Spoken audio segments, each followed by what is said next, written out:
come from an obvious agriculture state, right there in the heartland in Iowa. Tell us a little bit about Iowa's it factor in agriculture. Well, first of all, great soil.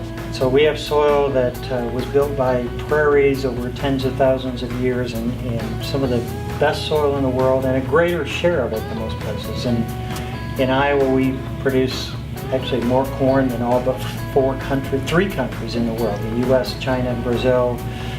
Most of our farmers are family farmers. Mm-hmm. Many have been on the land for a generation or 5 generations. Right. We give out Century Farm Awards.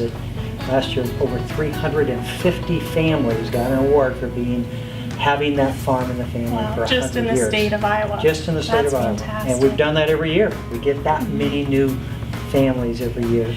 In agriculture production, research is always such a great factor. Tell us about some of the research initiatives you've seen as secretary and some of the modern technology that's out there.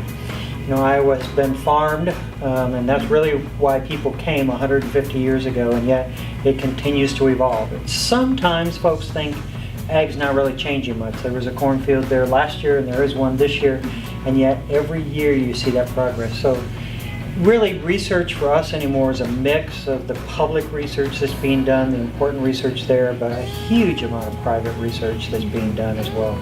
Now, the divide between producer and consumer, even in a state like Iowa, can often be a pretty wide gap. What are your messages that you share with both groups on the message of modern agriculture? Well, first of all, I think it is important for the consumer to know what's going on in agriculture. Some would argue, why? What's the big deal? Well, it does affect the policies that either a state or federal government have. It affects the attitude that folks have towards their food. And so it is important that we work on that. And as we talk